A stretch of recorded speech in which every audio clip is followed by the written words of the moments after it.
Is this it? Are we live? Yeah, we could do the people coming soon. Yeah, yeah. Why are we doing Listen closely. Figure it out.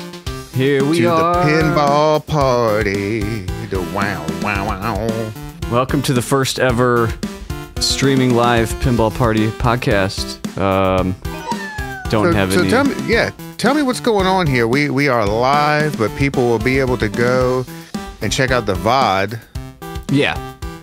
You can check out the VOD on YouTube or on Twitch or, probably those. Or Audible. You can just listen to it audibly. Ooh. Dude, I'd love some Audible. Audible.com? I have books behind me. Wait. Yeah, me too. We both got books.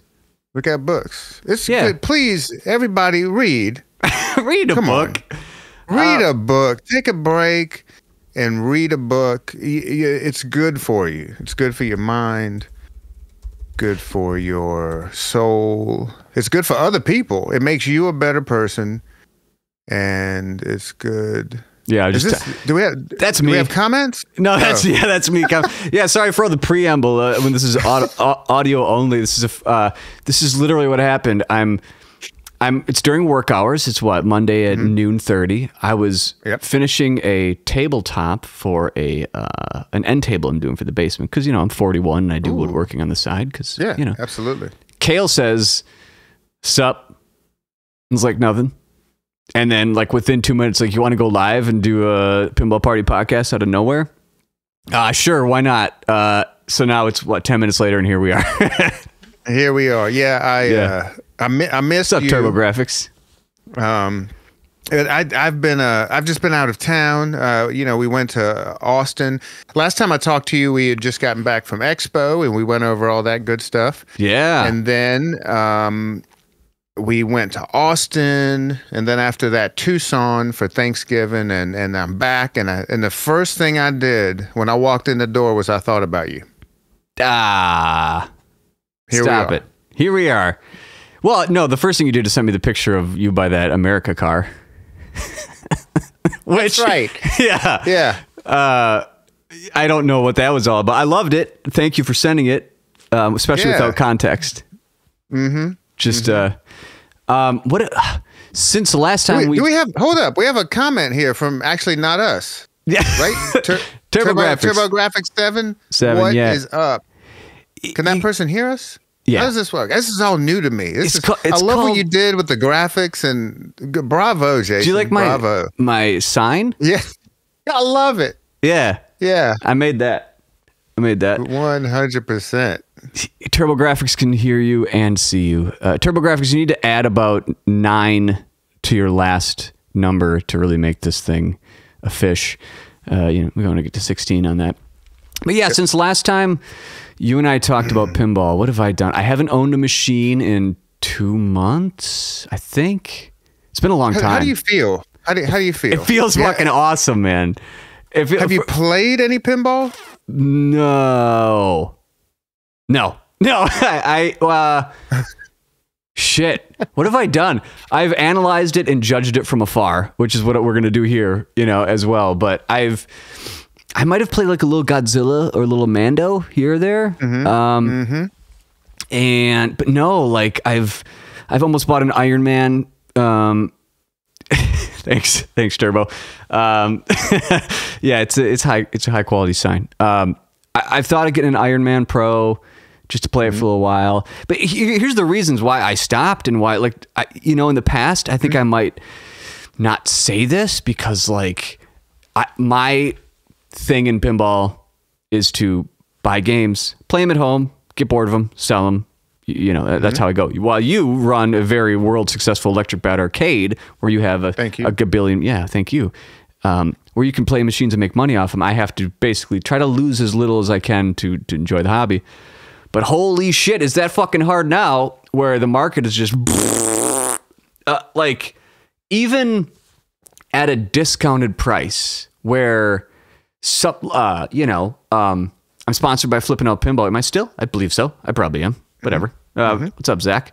I get, he hooks me up a little bit. It's not like the game is free, For sure. But even at that, even at a good, sponsorship price, whoever's out there sponsored by whoever, even that I would lose money. Just moving a game on. So like, I can't justify right now having a game that, let's say, I will immediately lose $500 just for having it in my house. That's the kind of normal market for, like, if I would say a normal person, like I'm not someone who's going to own a game for like a few years and lose a few $100, of course. Like that's, but for me, where it's like, it could be 2 days, it could be a week, and just like, I lost $500 on something I don't like. That fucking sucks. And they got to haul it. You were writing this at a very unique time, right? I mean, I haven't been in pinball my whole life, but I don't know if what we saw ever happened and will ever happen again. You speak of COVID. The market. Well, yeah, I guess that was the catalyst for this market you speak of, right? Yeah. And let me show you. You can see this, but so this is my Pinside favorite list. Hey, now everyone can kind of see, like, what do I have here? Oh, surprise, surprise! A couple Lord of the Rings and an Iron Man Pro. So this specific Lord of the Rings, nothing. I mean, I don't remember who I've chatted with, and nothing against these sellers or whatever. But this one right here specifically, right before I stopped, and I was getting a little like antsy because I hadn't had a Lord of the Rings in a couple weeks, so I was crack cocaine, like, I gotta get a fucking Lord of the Rings. When this listing started, I think it was at 13.5, which was normal because I had a Lord of the Rings LE earlier this year. Wow. I would say February or March of 2023, with almost identical mods to this, as in like valuable stuff, color DMD. It was just in perfect condition, and I sold mine for 13.2, let's say, and I bought it for roughly the same thing. And this one started at 13, and I think I might even sent an offer of around like 12.8 or whatever. But this $11,500 for a Lord of the Rings limited edition, someone who's willing to ship, is just like, I mean, this is the same with like LEs out the door now. They just instantly drop like $2,000. And it's just, for me right now, I can't do my thing. And if I can't do my thing, what am I going to do? You're not losing money. I mean, people are still coming in and playing pinball, right? Yeah, I'm in a completely different situation. What you do is totally foreign to me. Well, first of all, I wouldn't pay that much for machines. Period. You can't. It's hard to make money back. You were buying incredible machines at a premium, and playing them, and actually you were able to sell them and not lose money, which is important for what you were doing. Yeah. Hey, make Turbo, a little bit. Yeah. Turbo, you just bought your Lord of the Rings back from a friend who bought it from. So hey, man, what is that? How does that work? Like, if I have a friend that I've bought a game from and sold it, or vice versa, like we try to just like either just equal it out, or like you lose 100, I make 100. Yeah, let me know, Turbo, how that worked out. But so you wouldn't pay that much money for a pinball machine for the bat, is what you're saying? Right. Yeah, because the most expensive machine we purchased, it would be Godfather, and I think that was 12 new. Is that correct? There was 12, and then there's a collector's edition for like 15. We got what is called the limited edition, right? Yeah. And it's fine. Great game. We're not having any problems with it. Other than, regular pinball stuff, having to rebuild flippers, what have you. But it's just at that price point, it's hard to pay the machine off quickly, But like a Stern Pro around 6.5. All Sterns, just no matter what it is, and those guys, I mean, they've got such a head start on anybody else trying to do this. And it's not just build quality and the way the flippers feel and all that stuff. It's just like gaming and making a game that's fun to play and you want to keep playing. Stern is the king. And they just out-earn every single machine, no matter and there are some outliers. Like Rick and Morty earned incredibly well because it's Rick and Morty, right? Sure. The theme did it. Right. There are some outliers, but just nothing earns like a Stern. And I know I sound like I know I sound Why like don't they say that? Why don't they say that? Nothing earns like a Stern. Yeah, that's what I say now on our podcast. Yeah, that's cool. We are sponsored by a Stern Insider Connected now. Electric Bat is, yeah. Did you guys do one last weekend? I haven't checked because normally you drop on Sunday. We haven't done one in a long time, and people are asking us about it. We've been traveling, and as part of our travels, Rachel and I got sick, and that's why I'm still a little congested and what have you. But yeah, we haven't. We're gonna do one either today or Wednesday. We have today's Monday. We have a tournament on Tuesday, so we won't do one then. Okay, but maybe this will satisfy people for a little bit. Your voice. I mean, they need it. Oh, 100%, and that's why I jumped on this. People need to hear us. Yeah. But back to the earnings stuff. It's just nothing earns like a Stern, and we see it. And if I could have, I guess if we could have purchased Godfather used for 8 or 9, that would have been better. But still, it just doesn't have that rate of earning like any Stern. I mean, it did right when you got it, right? I think it was, if I remember correctly. 100%. Any machine, the first 2 months are going to kill it. Sure. Because people are trying it out, and it's not that it's a bad machine. There are diehards that love Godfather and love, because it is a very different machine with complicated rules, and you kind of really need to know the rules to have fun with it, which makes it different than most Sterns. A lot of Sterns you can just grab it and start flapping around, and oh shit! Oh, that's what she said. I'm doing stuff. Yeah. Just grab it, flap it around. Look, Mom, I'm doing stuff. Yeah. So, I said that around 11 years old, but I didn't tell my mom. Who do we have? We have another person here. People are actually hanging out on Twitch. Yeah, well, this is awesome. I think anyone, if you're listening to this just the audio only, I think the right call and what I'm going to do is stream during work hours, because that seems to be the best use of time. So bonus points if you watch this live during work. Like if you work at a software company, which a lot of you probably do, or work remote, just turn this on during work, put on your second monitor, put an earbud in. Mm-hmm. You're not going to hear anything great. We're just going to talk about random shit per usual. It might not even be pinball. No, we can talk about pee a little bit, because you mentioned before we got on here that Rachel was concerned about your urination frequency. Is that correct? Yeah. But she thought I had diabetes. I mean, come on. Nice. Well, apparently maybe peeing a lot is one of the clues that you, but I live in Phoenix, man. I drink a lot. It has to go somewhere. Now, is this like throughout the day? Giving you a spoiler alert from my end. I drink a lot of water, just a lot. So like my main thing is like it's good. I mean, at night, no shit. Every 2 hours I wake up and pee. It's just how it goes. So are you like what during the day? What every 10 seconds you're peeing, or what's the thing? That's what people want to know. Yeah, and it used to be worse when I first moved here, because I was really trying to hydrate a lot. My body was getting acclimated, because I moved from South Carolina, which is almost always 80 to 90% humidity, to here, which is almost always 0. And I was, my skin was like cracking and stuff. And so I think I was overcompensating. I was drinking like gallons of water, and so you got to pee a lot, right? And so it's a little better now, but I've gotten it under control, all the peeing, but it's not diabetes. I had it checked. I went and had a full physical, and my doctor couldn't believe how fit I was. I tried to get some testosterone from him. Couldn't. Yeah. Wait. Okay.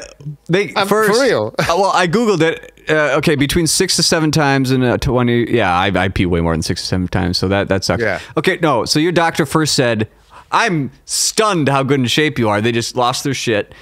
and then you tried to get T from them, which I get that.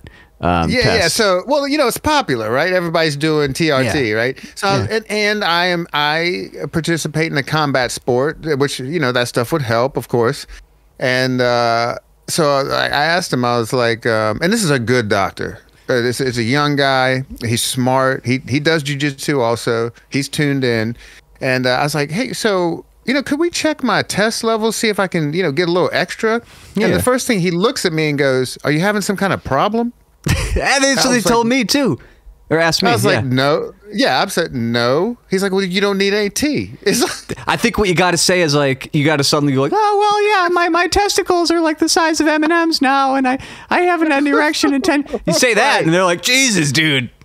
But this is really the doctor you want. He's not gonna just give you stuff just because, right? So I was like, yeah, you're right. If I'm not having any problems, I don't need it. So I'm good. No diabetes. I don't need any testosterone. Yeah.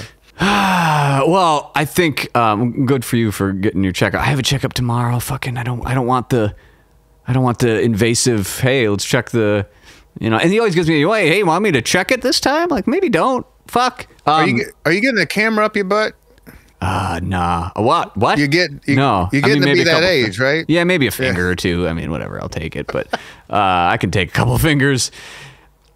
Speaking of fingers up butt or peeing, earning stern.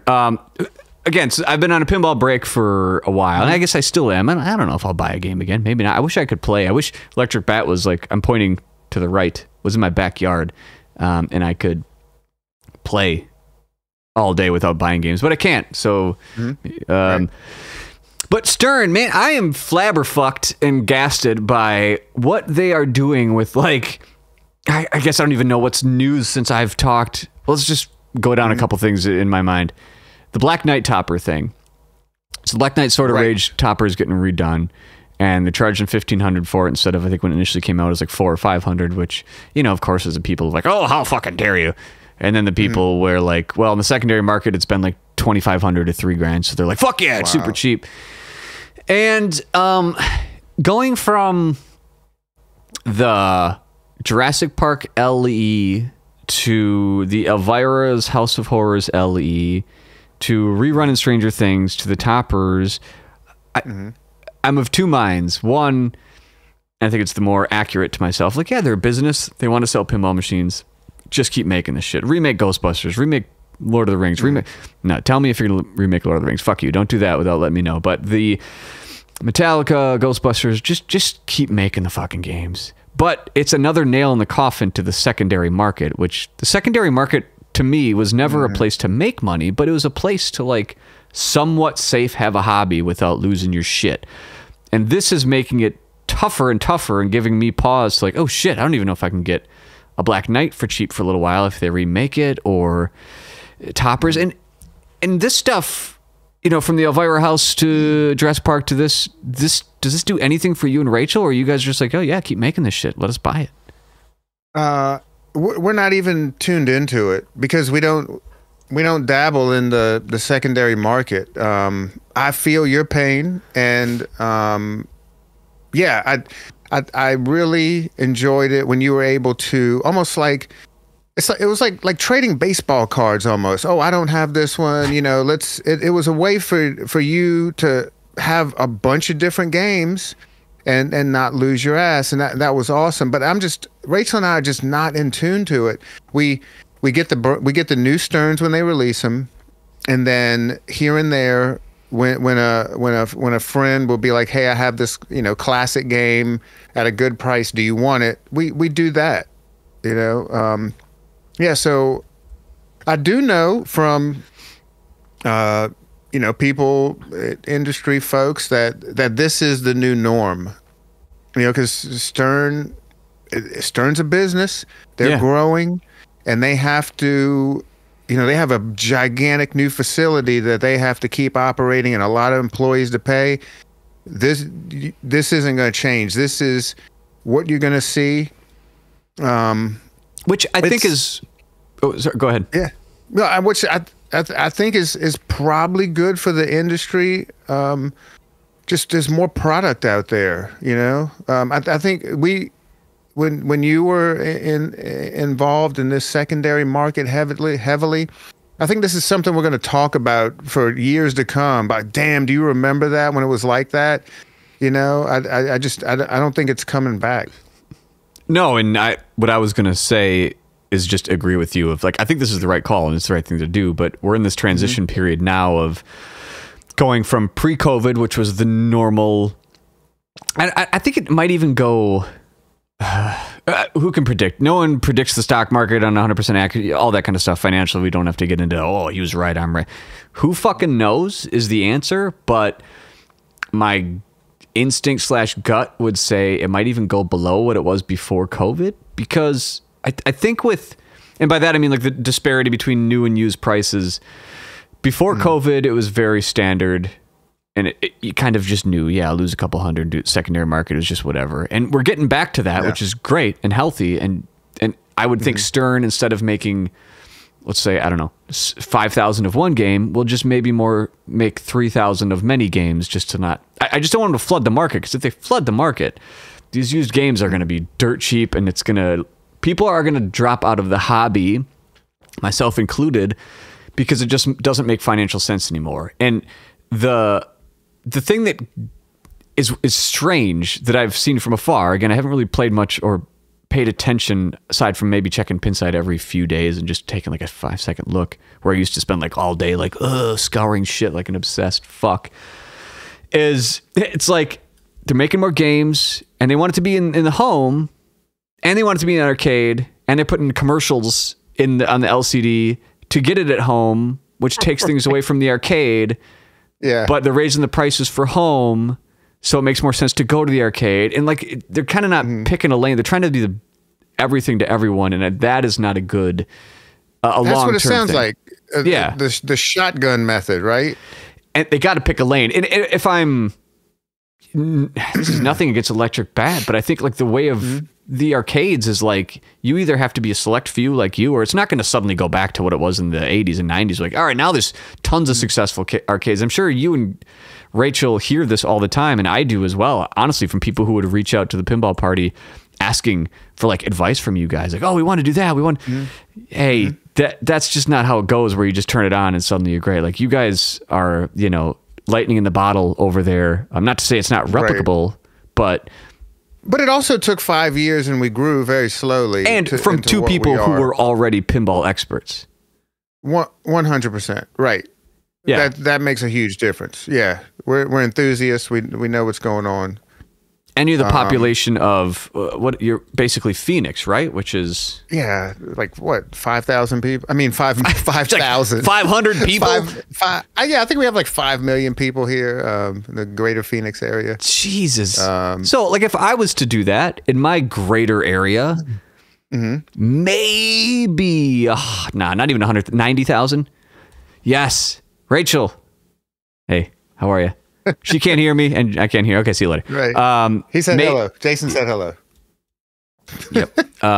Maybe 90,000. So if I took the Electric Bat business model and scaled it down to my town, I don't know if it would work. Not because it's not great, but even the like little subculture here of like kind of punk rocky, which I'm very much aware of and love it. And not that it's your only clientele, but it's like a subset in a subset in a subset of a gaming market, and so you just need the numbers to do it. But the point is, you're right. You're right. It would be hard.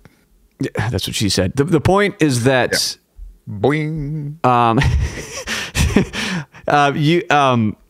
I'm watching you, Twitch. You interrupted me scouring Pinside like a sick fuck. Oh, I'm glad, and I know what it feels like. Yeah, welcome. You're of like-minded crowd. I guess it's the two of us. Pinside, Jesus, God, place is a cesspool or rat hole, as you say. Stern trying to be everything to everyone. Like the home pin was another try, and I don't think that was ever going to work. I don't know. I'm not jealous of Stern trying to figure out the like happy medium between all of this. I mean, how many arcades are like Electric Bat that can sustain the volume? How many homes have enough disposable income to sustain, let's say, I don't know what Stern's, hope for each home is. Like, well, we hope every home, not every, but their clientele have one game. We hope they have 2 to 5. I don't fucking know. In the past, they multiply. Yeah, they do multiply. I think minimum 2, not minimum 2. If I dip my toes back in, the only way I could have one pinball machine is like if I had Lord of the Rings and it sat in the basement and I just played it like once a year and obsessed over it. And that's kind of, where I'm always kind of at. Or I got to have like 2 or 3 because it's a game like anything. You'll get bored. But I don't know if...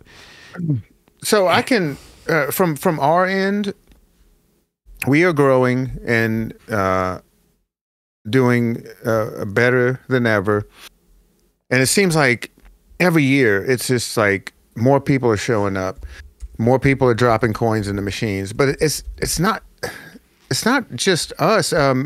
Just in the Phoenix area, there are a bunch of successful arcades, and we know them all. We're buddies with them. We all talk. Everybody's doing well, and we talk to tons of other arcades in the area. You have Lit, formerly Tilt, near you. Mm-hmm. That is in a new facility, and they've spent a lot of money, and they're growing in popularity, and we're seeing that around the nation. I agree with you. We are never going to see it at the level that it was in the heyday, the 70s, 80s, and 90s. We're not going to see that again. But I would love to be surprised. But also, just the way pinball is growing. I don't hang out on Pinside. I finally just made an account last month. Oh. I can't remember why. I think I'm Electric Cale. That sounds right. But anyway, yeah. So well, let's get on. Okay, keep going. I'm gonna get on this cesspool for all the people who have. So, that number there, you saw the 1.6 million Phoenix. Yeah, that was just Phoenix. That's just Phoenix. But Phoenix is Mesa, Tempe, the Valley. That's what I'm talking about, and that's where a lot of pinball stuff's happening. But like on Reddit, r/pinball, I've noticed, especially throughout COVID, you saw a lot of new people coming on, buying their first machines, talking about it. Our distributor, Game Room Goodies, I mean, they're more busy than they've ever been, with a lot of course, they're supplying arcades, but mostly supplying collectors and people with home arcades. The quote unquote man cave, or it could be a woman cave, whatever. Yeah. That sounds.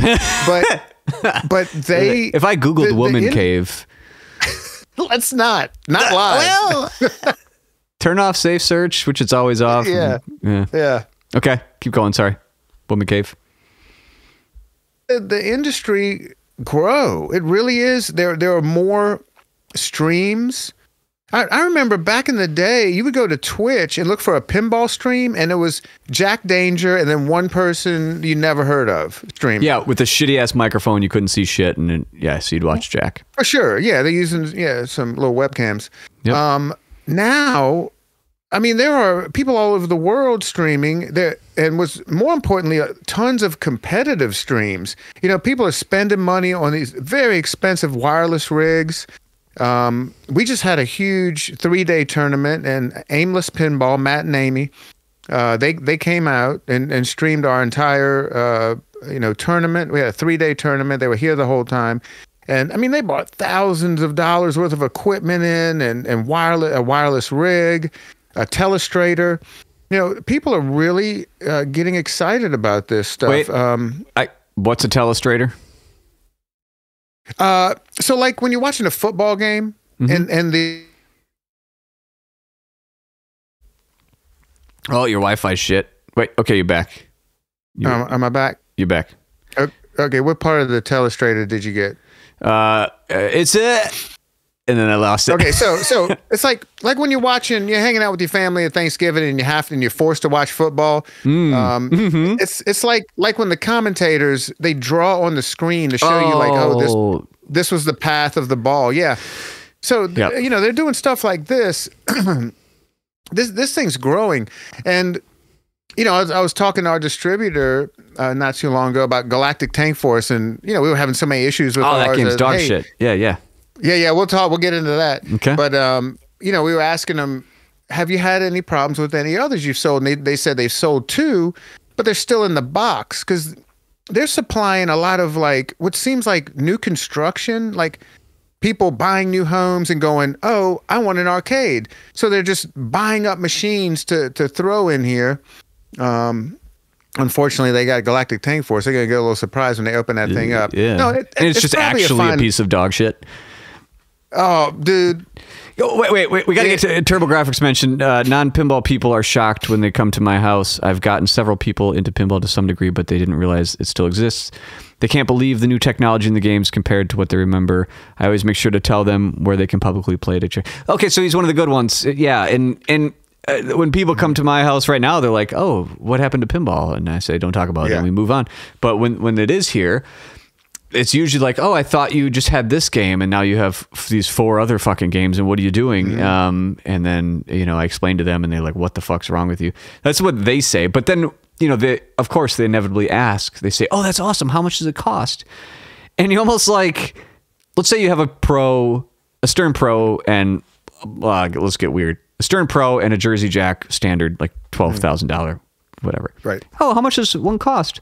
Well, it can range from $6,000 to $15,000, bro. What's up? And they're like, yes. Get fucked. Right. Are you a stupid person for doing this? And you say yes, and they aptly say that's the price of a car, and you say yes. And then they kind of do that little judge thing, like, what do you do for a living? Are you better than me? And it's like, fuck this. Yes. So I actually I don't. But I mean, TurboGrafx. How many games do you currently have? I think Twitch. I know he's got. He's local, and he's a few miles that way. He has. What do you have? 4 games, kind of that stay there. But you're a Twitcher is he gets a game, fixes it up, moves it on, fixes it up. I'd say similar. I'm similar to him, or he's similar to I, and some games just last a little bit. But 13 cabs, one of which is a P3. Get fucked. Ooh, are you serious? Cool. P3s are dope. P3s are so fucking cool. All the negative stuff I hear is from either podcasts or whatever. Essentially, secondhand information. To me, right. if I was me, and I am coming into this hobby out of nowhere, like, hey, what the fuck? I have $10,000 to spend, and I heard about a P3. If I was only doing like a day's worth of research, that would seem like that is the way to go, 100%. And even, I mean, if there wasn't things that I knew about it, I would totally be into that, of just the software updates, switching games around. But I can't imagine P3 gets played more than anything else I have, far and away, especially when non-pinball. Yeah, and I would think the same thing. It's kind of like cars are going to the electric vehicle thing long term. I mean, Tesla, etc. But I don't know. I'm talking about cars because I've been into kind of cars the last few months. That's what I've been doing, and spending money doing stupid shit. But yeah, P3 seems like if maybe Stern should do what Multimorphic is doing, just do it better. And that might be the ticket, where like Stern makes a game, but you can swap it. I don't know, man. That seems like a lot to ask of a customer. Jesus, the more I talk about it. Yeah. Do you guys have a P3? Yeah. Or have you toyed with it? We don't. No, but I've played them tons of times at conventions, and they're super cool, a lot of fun. I mean, we used to play them a lot back in the day before, all the more modern stuff like Scott's Game and the what is it, the Weird Al. He had some kind of racing game. I remember we were playing this at the Houston arcade. Is it? And he had like 4 of them linked up, and you could like, you were battling each other, like you were racing each other. But you're playing pinball, right? Man, it was so cool. Yeah. It's fun. I mean, we wouldn't get one for the arcade just because I don't know about operating it, and I'm not gonna risk it. But I'd like to have one at home. It's fun. I'll tell you what you don't want is a Galactic Tank Force. Yeah, let's talk shit about that for a while. It's bad. I mean, it's just bad. It is. it is horrible. Please don't buy this thing. We finally had to take ours off of the floor. So, just to recap, you warned us and said, don't get it. Yeah. But we had already told before it was actually released, just by seeing videos and how, campy it was and the story was funny. We were like, and most importantly, we had a Hot Wheels. And Hot Wheels was one of the most reliable machines we ever had. So we were like, this is great. We'll have another super reliable machine. So we told our distributor that, hey, sign us up. So, and that was like a long time ago. And so it finally, he was finally able to secure a couple of them. He's like, okay, we have it. Okay. So we paid him. We were excited. We unboxed it and it's beautiful. It's a great machine. Great job. Chris Franchi. Mm-hmm. It does look great. It's super cool. The artwork, I mean, his art's always great. So, and then we play it for one day. We're like, this is great. But we're just playing like one player games and goofing off. And we set it up in the arcade and man, is this thing just riddled with problems. And we're constantly having to like refund people. Oh, yeah, there are like loads and loads of issues with this thing, mechanical and software wise.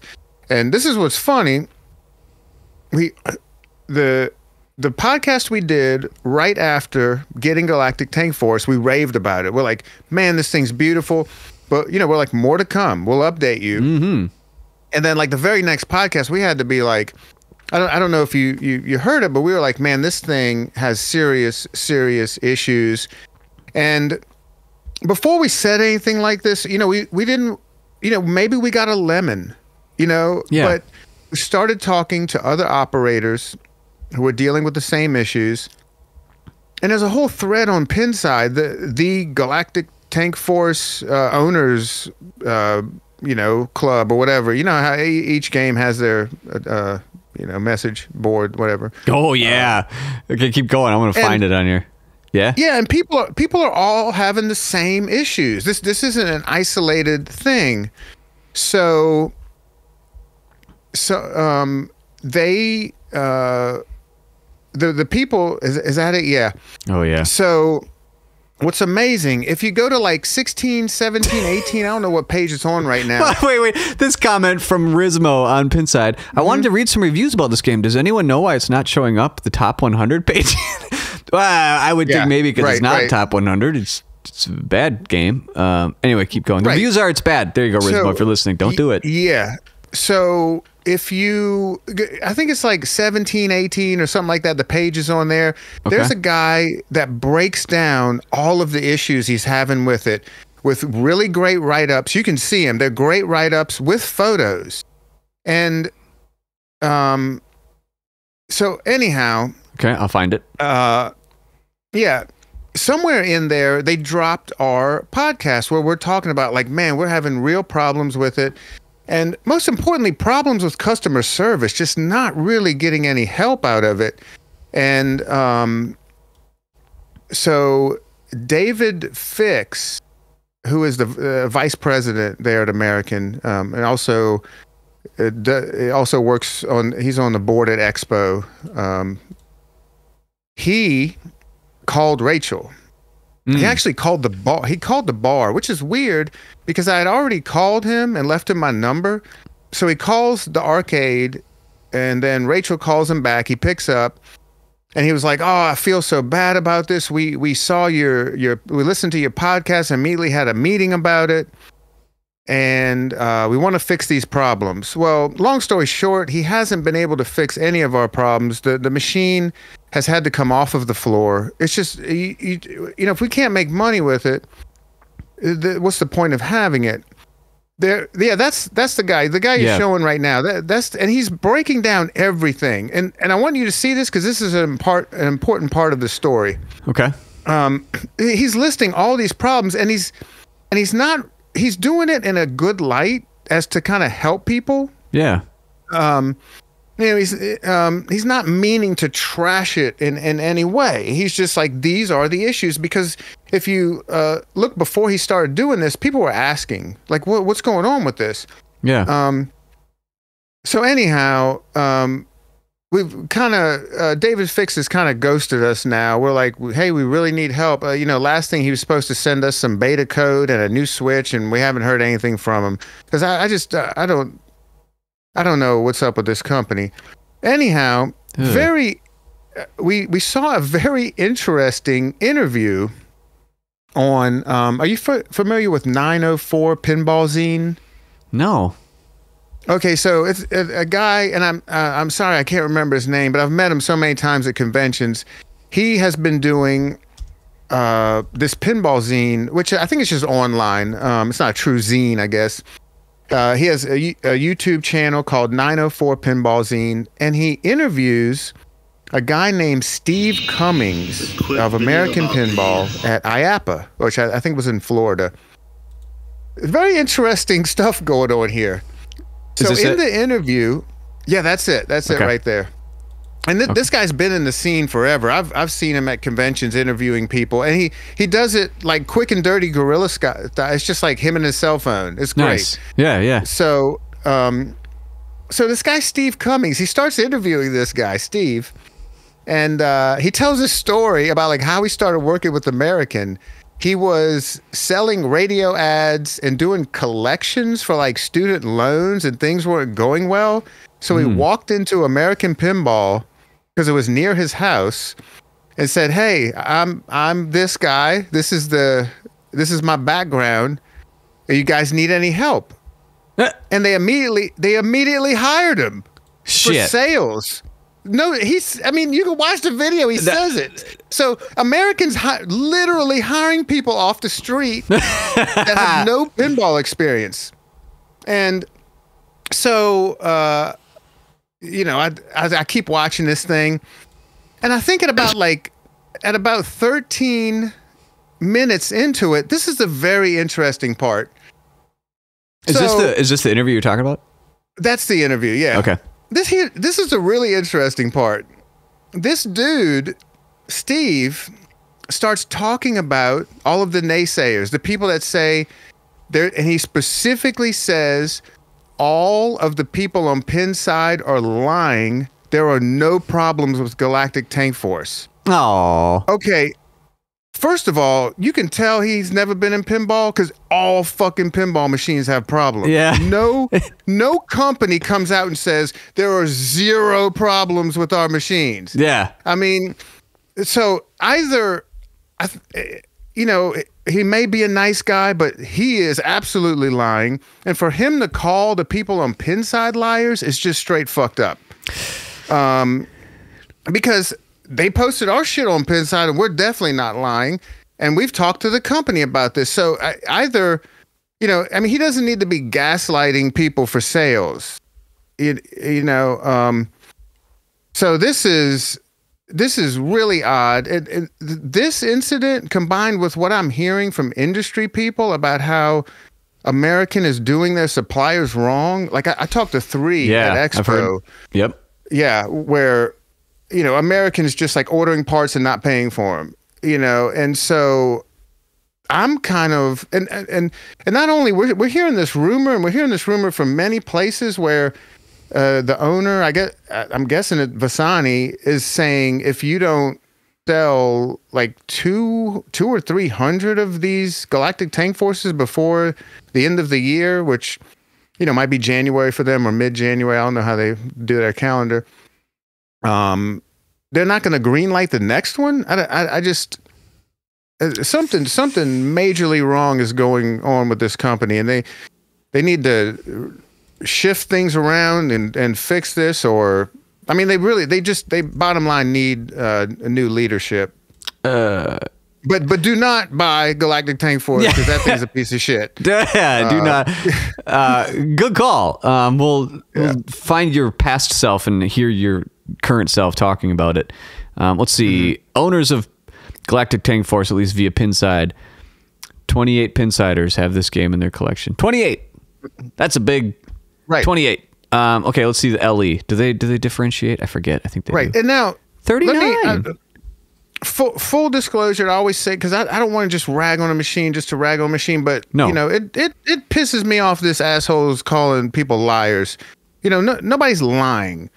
You know, I mean, there are issues with this machine, and they're consistent from many people I talk to. But there are people in that thread who are saying they're enjoying their machine, and I could very much see it. If you have it at home and you're only turning it on for a couple of games here and there, I'm sure it's fine. I'm sure it's totally fine for the home user. Yeah. But it's when you put it on the streets and try to make money with it, because one of the biggest problems is multiplayer games. That there's some bug in the software where it's makes it hard to play a 4-player game, because you know, you'll like lock a ball and it'll move on to the next player. You'll lock a ball from multi-ball and it'll just move to the next player just out of nowhere, and a lot of other stuff like that. But anyway, I don't. Yeah. No, it's not to rag on it. It's not like let's turn on the shit on pinball machine stream and just it is what it is. I need to pull up NAP, KNAPP Arcade. For those out there, go visit NAP Arcade for basically everything. That's kind of my news drip of the last couple months, has just been NAP Arcade. So I just want to go down this a little bit, see if we can shine light on something that's not trash in a game. So I'm just going to go down a couple of these news things, chime in as you see fit. Yeah. Actually, let's go reverse. All right, let's go reverse. Let's go from... Shit, let's go to the bottom of the page. Fuck it. All right.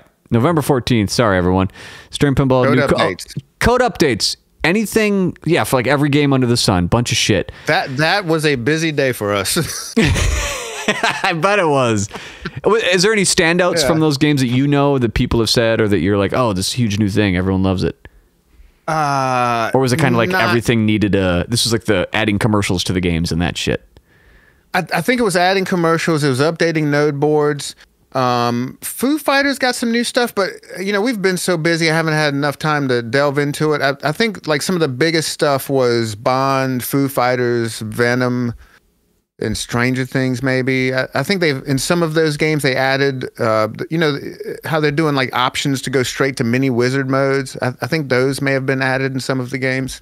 Okay, but most of all the games, it was just I think they were adding those commercials and then updating node board stuff. All right. Moving on. Barrels of Fun shares pictures of, okay, Labyrinth. Barrels of Fun. Yeah. Barrels of Fun. Labyrinth Pinball Production. Implements improvement. Yeah, fucking A. That seems to be the shining light of 2023 is Labyrinth still. Yeah. This company, I'm excited about this company. They're great guys. They have the tools and the talent to be successful, and we are going to see, I guarantee you, we're going to see really amazing things from these folks.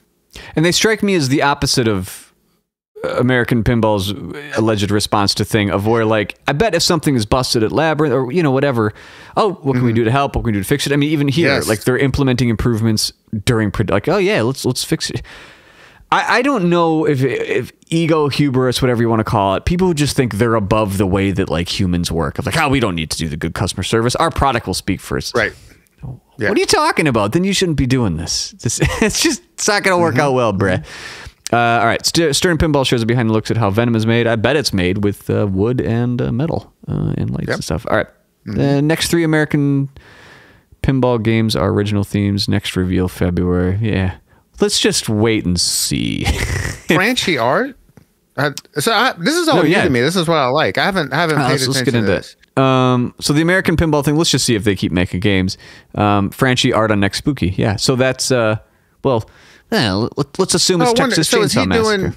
Texas Chainsaw Massacre. Well, and I guess what I'm hearing from people is they're going to kind of do like what they did with Halloween and Ultraman. So same layout. One of them is going to be Texas Chainsaw Massacre, and the other one's going to be Looney Tunes. That is you know, they did it before, and it was like, that's neat. But Ultraman, it's like, what are you doing? But this, I would think, but Looney Tunes is almost a better theme than Texas. No, not almost. It is. Looney Tunes is a better theme than Texas Chainsaw. So much kudos on you, Spooky, for a good double theme. New run, Black Knight Topper special. Oh, actually, I didn't see the hello. Thanks, Jason, for giving me all this news. Just going through. So this sounds like they're giving it the Elvira treatment, right? Well, new run of Black Knight Topper. So yeah, knew that special LE version coming. Godzilla Premium on the line. Imagine that. So. Okay, Rumblings of Stern is about to do a special limited edition of Black Knight Sword of Rage machines. Please stop your production if you're not doing this. Please do make a special LE, but take the fucking upper playfield off of it and make a special LE of the Pro. You know, make the Pro the game. Yes. You have to have sales numbers. The Pro is the game. 9 out of 10 people that will say the Pro is the better game. There's a few that like to say, well, you must have not played the old Black Knight. I don't care. Like, it's a different game. If it was a remake of that game, sure. But this, take the upper playfield out. If they'd made, I think that's the sweet spot. They take a game like this, similar to Ghostbusters Pro, which I think takes the edge on the premium as well.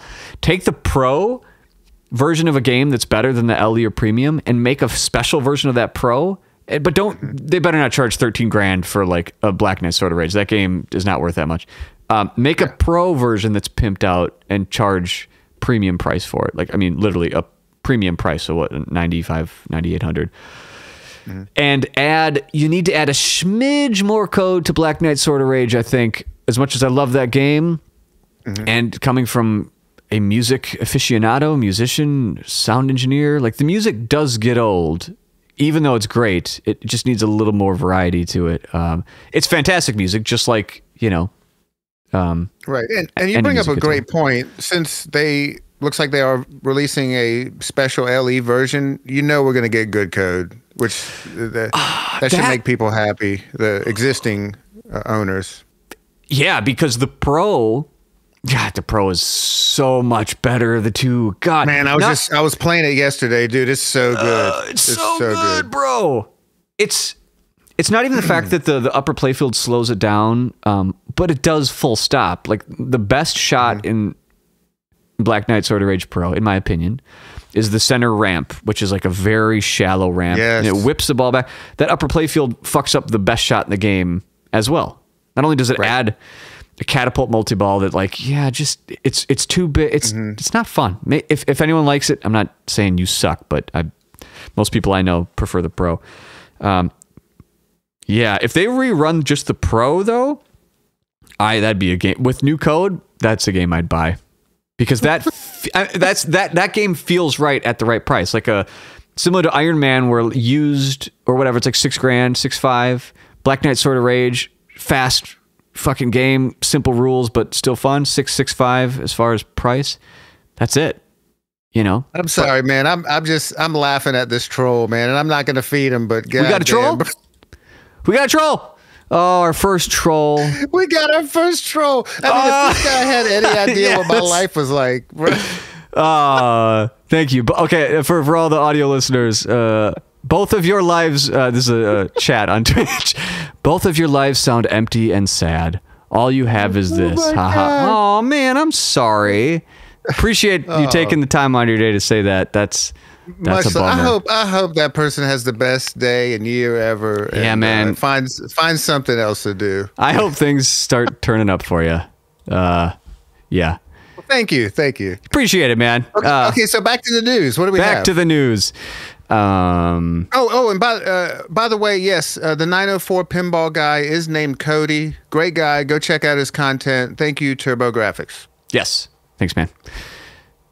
So the Stern launches app and it crashes. I didn't see that. And it crashes. Yeah.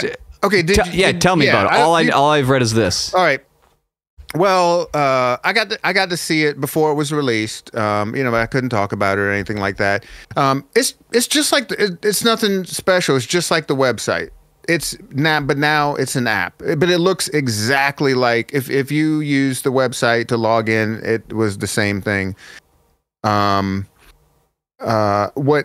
What this will bring is now they will be able to do like push notifications and more things that they can do within an app. Yes. But it's the same thing. And yes, we did crash the shit out of their servers.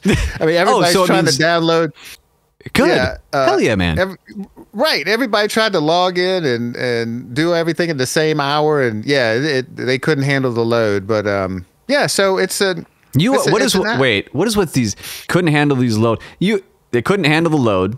You've said that. You said woman cave. You've said grabbed it out of nowhere, start shaking. What was it earlier? Rewind it. I don't know. I don't know. Yeah, you're just thinking of, or maybe I am. Mm-hmm. They launched the app. That's you. Yeah, that's me. It must be me. Stern, keep doing it. Keep doing what you're doing, but hey, figure out who your audience is. You're not you can't do everything to everyone. All right, American. God, look at this. Okay. Here we go. Okay, let's talk about this. So, we got to say it. You got to say, because not everyone can see what we're looking at. Yeah. Go ahead. Do you want to? Nah, you take it. Yeah. You take it. Okay, the next article. Mm-hmm. American Pinball reveals special features for Galactic Tank Force Signature Edition machines. It looks like what they did, since they can't sell these things. You're right. They brought them back to the factory, put a new apron on there, and had everybody in the factory sign it, and then added a lunchbox, and then added like $3,000 or $4,000 to the price. Nice. Is that correct? Something like that. Hey, before we get too far, Everything Now show is saying, I got to play more Galactic Tank Force. I really admire the art and the theme. Yeah, maybe you weren't here like 10 minutes ago. And you're right. It looks great. It kind of sounds great. It's pretty cool. Cale, as an owner of the game, give him the warning you mentioned earlier. Yeah, no, you're right. You have to find a place. No, not my. Don't worry about it, man. Don't worry about it. Everything. Go ahead. Yeah. Find one and play it. It's cool. It looks cool. It's a fun experience. Yeah. But it's just not reliable, and it doesn't play in our arcade. In a busy arcade where you're having multiple people play it all day long with 2, 3, 4 player games. It's just not reliable at all. But if you find one at an arcade, drop some money in it. Yeah. Play a 1-player game. You're probably gonna have a fun time. Yep, I agree. That's there's one at a local pinball near me. I'm lucky. It's next to Legends of Valhalla. Legends of Valhalla, I actually like, to which I have not touched, but I'm curious. I like Legends of Valhalla better than Galactic Tank Force, but honestly, like in my pantheon of every pinball machine I've played, Galactic Tank Force is up there in the like first impressions was so bad of what aside from visually A+. Looks awesome. Yeah. Theme, A. Like to me, original theme it goes, and it just doesn't fucking play well, and it doesn't work well. Let's move on. We've given them enough. Barrels of Fun Labyrinth is now available to play at 7 public arcades. Yeah, so it's getting out there. For those I guess listening, here are my man. All right, this is where Labyrinth as of 6 days ago is available to play probably more places. IO Arcade Bar in St. Madison, Wisconsin. I live and was born and raised in Wisconsin. Is St. Madison a thing? Or is St. Madison, Wisconsin? Is this a suburb of... Now I'm doing this. Okay, I don't know State Street. Anyway. IO Arcade Bar in Madison. Lumberjack Johnny's. Okay. Hey, Lumberjack Johnny's. Yeah. Good friends of the show. Lumberjack Johnny's. Appleton, Wisconsin. Another great place. 61 Pin Bar in Sunbury, Pennsylvania. Go play Labyrinth there. Kickback Pinball Cafe in Pittsburgh, Pennsylvania. The Coin Slot, LOL, in Traverse City, Michigan. Wormhole Pinball in Houston, Texas. Yeah. Open for public play during IFPA tournaments. And Joysticks Classic Games and Pinballs in Houston, Texas. So go find Labyrinth out there and play. And when is Electric back? Also, on Tilt. On Tilt. AC Goji, on Tilt. In California, they have one too. They just got one recently. So you can go play there also. And you were about to ask, when are we going to get it? We are not. And wait. Just because... You are not getting one? Is that what you're saying? We're not. That's correct. We're not getting one. we played it. We had a great time. We know the folks that built it, and we have a great relationships with them. We just, we got burned on Galactic Tank Force. And these guys are not gonna. We're not worried about them burning us. We just don't. We don't. Right now, we don't want to risk that much money on a company who is putting out their first machine. We're just being cautious. Stop it. Okay, I got no rebuttal. You're just shit. I'd do the same thing. This one, man. Right, but we might get the Fifth Element. That's the next one. We might get that once we hear back from all of these arcades and that this thing can handle just. And we always stress this. The issues we see with machines, most homeowners just do not see. If I had a home arcade and had a bunch of money, I would probably already have Labyrinth, right? I'm not willing to test it out in a place like Electric Bat Arcade that's open 20 hours a day. I want to see. I'm opening up ChatGPT for all those listening. Fifth Element. I don't think that's a good theme for pinball. I like the movie. I even thought back in the day it was always the epitome of like home theater. Test out your home theater on Fifth Element. I'm going to see if ChatGPT knows how popular is Fifth Element these days. Now, this is not usually the way to talk to ChatGPT. Not a lot of details. You might want to say Fifth Element movie, or does it know? It knows, I guess. Usually, the more details you can give AI, the better for it to get output. But let's start with this. ChatGPT, as of my last knowledge update of January 2022, The Fifth Element remains a popular and well-regarded science fiction film released, yada, yada. The film's popularity may have, yada, yada. So you ask, can you apply any numerical data to that? Nice. He doesn't have real-time access. Yeah. You may want to check platforms of. So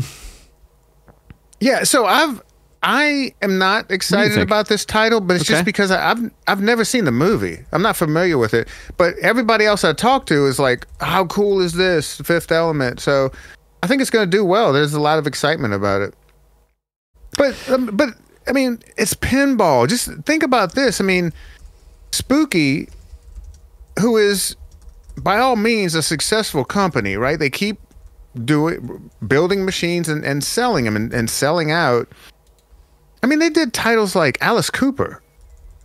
Yeah. I mean, so it's like when we're talking about the pinball industry, it's not like, it's not exactly popular. So it's like, right, fuck you, ChatGPT. I think this title will do well. You're saying Labyrinth or Fifth Element? Sorry, I was. Well, I was talking about Fifth Element, but I think, obviously the Labyrinth is doing well. I mean, they're selling very well. But I think at least 75% of how well Barrels of Fun is doing is the whole package of great company, great people there, good response to consumers, open to feedback, came out with a great product. I think if that game would have been Fifth Element, probably is very, like theme-wise, probably a very similar, I think, outpouring of support verbally. It just, they're just fucking killing it. We'll see. Could be 6 months from now, they steal everyone's money, they leave the country, or countries, I'm not sure where everyone's from, and we all get burned in the ass. These guys won't do that. You never know. But yeah, doubtful. Doubtful at all. Yeah. All right, so this. Oh, come on. You tell me. Yo. This is the first I've seen of this. Please let this be real. Okay, so what he's referring to on naparcade.com, we're going up the list of some recent news ship. Don't Stop Believin'. Stern Pinball may have the license for Journey. Now, if their target market, you go ahead first. So this makes so much sense to me because I don't know what the timeline's like, but John Borg, and he said this in the open. It wasn't like I overheard him say it, that he's working on 2 machines right now. Sure. And I know what one of them is, and if the other one is Journey, dude, please bring it. So need a little context of the two opinions here. I'm 41. You are, Cale, 40. I'll be 48 in December. So Journey. That's next month. So I'm basically 48 is what I'm saying. So you're 50. I'm 40. I'm more 50. Right. Yeah, I'm more 40. You're more 50. So you're about to tell me you're not in the Journey. I'm not. I mean, like, have I ever once... This is how I'm not into Journey. Have I listened to it and been like, oh, it's the worst music ever? No, it's like you hear it and like, oh, that's just the music that exists. Kind of like Elton John to a certain extent. Right. Have I ever like I've never purchased a Journey cassette or CD or Spotify. I've never searched for it on Spotify. I think for a lot of people, Journey fits into the, oh, I like it. It's for people that don't really give a shit about music. That, again, my opinion. I'm not nagging it. Right. Because I'm sure there's... So give me, like, when you grew up... My turn, right? Yeah, you're... Yeah, wait. I'm not done shitting over it. Wait. I got to shit a little more. Let me... I know you're very well aware of the, like... Me growing up in the 90s, the zeitgeist of, like, Nirvana, Green Day, Offspring. You're well aware of the impact. So for me, that's kind of my first, like... Right? So was Journey in an era for you like that, where, like, it hit you at the right time and they were huge, or... Well, when I was a very little kid in the early 80s, yeah, I mean, because this was on the radio, and you'd ride around with your mom and dad and rock freaking Journey. And yeah, so let's just say the 50-year-old scene, this is a big deal. This is a huge deal. And just as far as like music fans, I mean, these are some of the best musicians in the world. Yeah. I mean, they... unbelievable talents. Also, with the younger crowd, just at the bar, when Journey comes on, they go, fuck yeah. You know, they get excited about it. I'm talking like 20, 30, 40-year-olds. I think they are. And I think... Yeah. Well, it's been in pop culture, like in movies. That's the thing. I think that's the thing for me, and I can't... Didn't The Sopranos like end with it or something like that? Well, it was like a big deal. I don't know, but it seems to be, at least from I'm trying to separate like my music-y judgy. I'm like judgy, but like my kind of. Is that Zach? Punk rock? Yeah, what's up, Zach? Hey, man. Zach in the house. Worlds apart. Yeah, we are. I'm not sure which one's harsh. We get machines from Zach. We're getting a Pulp Fiction. I should. Yes. I don't have his theme song pulled up, but whatever. When I buy my pinball, should I buy from Flippin' Out? Yeah. We got it figured out. Bye. Yeah. When I buy my pinball, should I buy from Flippin' Out? From Topper, Sharp, Blades, Premiums, I've got it figured out. Flippin' out, figured out. When I think of pinball, I think flippin' out. Flippin' out, figured out. When I buy from Flippin' Out. Bye. Yeah, Zach and Nicole. Zach, are you like dying or whatever? I think of like COVID. I think he's dying. Oh no. Yeah, this just in. Zach, many dies of COVID. No, he's doing great. But I think I saw something. But hope you're doing better, man. Journey. Yeah, what you're saying is the thing to me of like growing up in like the kind of, I'll just say the skateboard punk rock kind of music scene. I'm a musician through and through, and I love all sorts. But it was always that like. That's the music that, like, yeah, the masses like at bars, and they all sing along, and it's like, pour some sugar on me, that, and it's like always kind of against it to a certain extent. So I'm trying to like separate my like that side of me from that, where like I think someone who's, you know, literally grew up in Compton, super into Snoop or Dre back then, and then them listening to Matchbox 20 would probably be like, are you fucking serious? For sure. You know, but at the same time, like Matchbox, yeah, we're like, fuck them, but objectively, they're pretty good. You know what I mean? I love Ed and Bare Naked Ladies. Yeah, they're fucking great. You know what's funny? We went, side note, we went, Ed, when I worked at Marco's Specialties, Ed came to the office. You know, he's a big pinball fan, Ed from Bare Naked Ladies. Yeah. So he's been on some podcasts, hasn't he? Yeah, I think so. But he came to the office, and I just met him, and he was so friendly and so much fun. He sat on my lap, and we took photos and had a lot of fun. And then he gave us all tickets to go to the show. And we're at the show, and there's like, I mean, I don't know, like 10,000 people here. It's a big venue. It's a stadium, right? Yeah. And we're all rocking out, and to Journey. To Bare Naked Ladies. He did. Did you know Ed can play the shit out of drums? And they played some Led Zeppelin, which was amazing. They're great musicians. But then they gave us a shout out. He's like, listen, guys, I'm really into pinball. And they put a spotlight on us and said, and I would like to thank my friends and family at Marco Specialties. And we're all sitting there. We're like, oh my God. Yeah, it was a great time. Yeah. But just a little side note about our friends at Bare Naked Ladies. Bare Naked Ladies. I like them. It's kind of, my sister, she was 2 years older than me, so she was always getting me into certain music. She turned me on to like Smashing Pumpkins, and that there was this other side. That's my shit. Yeah, there was this other side of music than just, again, to like shit like Journey to me. And again, whatever. So I just have this. You're saying it's too too mainstream, but I guess maybe I'm not thinking right. You probably should do mainstream if you want to sell shit. Yeah, you probably shouldn't make The Offspring. Right. Well, you should. Right. But Journey will be an awesome title. Why don't they just have make a Bare Naked Ladies pinball machine and have Bare Naked Ladies eat some of the cost? Make 500 of them. Well, they could do that with like they did it with Primus. You use the Whoa Nelly template. Primus. We want to just talk about Primus. First time I saw Primus, I was at Ozfest, and there was a band playing naked on stage, and I didn't know Primus yet. Cool. Other than like Jerry was a race car driver. That was kind of like all I knew. Right. But people, damn it, goddamn fast. Yeah, never did no checker flag. Never did come in last. Yeah. They were playing naked, and the roughly 20 of us, we were, how old were we? 16, I guess. First Ozfest. This is when like Ozzy was still playing it, and I think Manson was there. System of a Down was just. Maybe System of a Down was naked. That era, for what it's worth. Okay. We all thought, like, would it be funny if we, like, made a joint, like, from Cheech and Chong up and smoked the size of Cheech and Chong? So we did. We all put our weed together, which back then, $20 for an eighth, so it's, like, just the worst. It's just seeds. Yeah, it's just shitty. Yeah. And we all put it together. Let's put it together. And we had this, large dildo size marijuana cigarette. And we smoked it. And got completely fucked. And when Rob Zombie came on, was it White Zombie or Rob Zombie?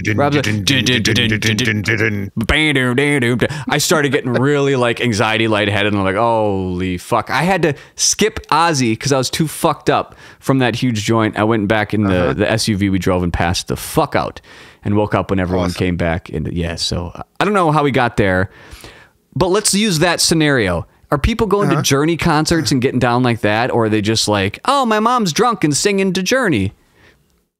I've never been to a Journey concert, but I'm sure they're freaking awesome. I mean, they've been separated, no pun intended, for a while.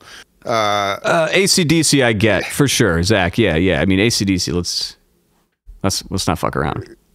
And you can't bring up Journey, Foreigner, Styx, and AC/DC without a little Toto. Come on. Oh, Journey, Foreigner, Styx. Make a Styx game as a LOL. That'd be great. All right, so Journey might be coming from Stern. We'll see. And cool. First, I've heard about 2 thumbs up. Now, what is this? Major Canadian game distributor sold. Jersey Jack begins sending showroom Elton John to distros. So Jersey Jack sends some. It's a little blurry on my screen. This morning, Canadian company Cineplex announced that it's selling its huge arcade and pinball distribution business, Player One Amusement Group, for a whopping $155 million. The business was purchased by an international investment company called Open Gate Capital. As part of the deal, blah, blah, blah, a bunch of shit. In other news, Jersey Jack. This is an arcade, I guess, like one of those big, like mall-type arcades, right? Like a Dave & Buster's, maybe? I don't know. Right, I guess. I'm not familiar with them. Same. In other news, Jersey Jack Pinball has begun shipping its new Elton John pinball machines to distributors. Okay. What? Yeah, cool. Elton John. I'd play that for $1 or whatever it costs to play. I wouldn't buy it, but it's a I cool want to play game. it. New prototype part for spooky pinball game revealed. Okay, so they're doing some guerrilla marketing. Yeah, for Texas chain. I think this art the Cale is talking about, for those just listening, little skull and some flippers. It looks more like Elvira art. Looks like some Dirty Donnie. Them sold. Style. Are you saying? What are you saying? Sold, Zach? The spooky parts or the Elton John? Elton John. Yeah. Canada has 2 large dealers. Them and Nitro. Yeah, I think you're talking about Tommy at Nitro, and then be happy you don't live in Canada if you are a pinball fan, because it's a pain in the ass to get machines, get parts. You get taxed. It's I'm sorry, Canadian friends, but the fishing up there is phenomenal. That's what I hear. Hockey, maple syrup, and whatever else they have, like truck rallies, or like anti-COVID truck convoys and all that stuff. Yeah. Pinball Brothers announced new Ellen. Can I just? What am I asking permission? I saw this thing at Expo. I'm gonna just. I was about to say, can I just say something? But literally, I'm just fucking saying. Why am I asking? Putting so much effort into. I'll give you permission. Noted. I appreciate it. Alien. Oh, now let's do a Rupee version. Now let's do a new translate. Let's do a. I mean, maybe they're making money on it, but I mean, is there enough volume of Alien out there for people to give a shit? I don't know. Twitch. Yeah, sorry. He mentioned that sticker looks like Don's Pinball Podcast. I'm not with the times. Dude changes his stuff. Let's go back down. We'll get back to Alien in a second. And yeah, he's right. Don's Pinball Podcast. Pinball. Okay. Yeah, I think he's a big spooky fan. He lives closer to them than I do, and I think he does some like shared promotion stuff with them and all that. So that's a little prototype, probably upper playfield kind of thing. For those just listening, we see a hand holding a piece of wood. Lol. It's got a few notches in it. Lol. And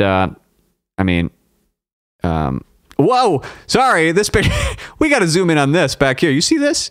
What is going on? Yeah. We gotta go back to this now. Oh, is this at Charlie's house? What is this? I don't know, but Zoom is not working. Oh, gotta get it. I gotta get it to work, everyone.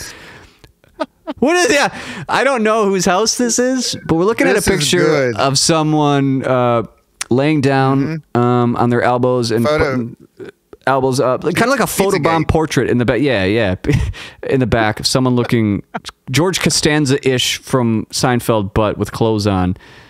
That is hey Don, if that's your house, that's awesome. If it's not, whoever, that's awesome, and it's also weird. This is Don's place. I think thought so. It might have been Charlie's. I don't know. Now my zoom's all messed up. It could be Charlie's. Well, I'm thinking because of the sticker. Sorry, everyone, for just listening. What the hell are we talking about? But let's move on to Alien. Are they doing too much with Alien and Aliens, or was the translate that cool to make an announcement? This game, I like playing this game. Have you had a chance to play it?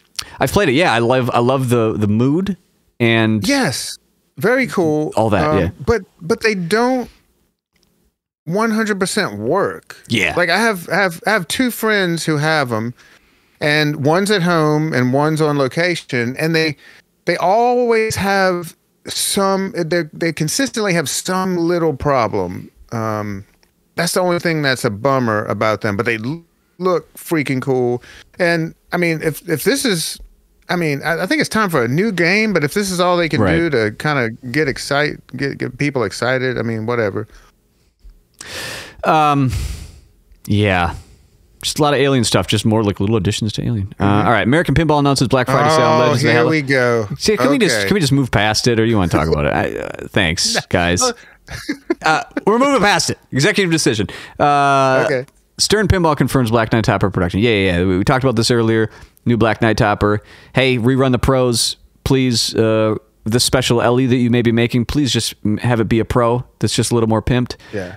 That's it. Don't make an LE. This is my favorite. This is my favorite Stern Topper. This thing is so cool. Said everyone. Yeah. Yeah. It's so good.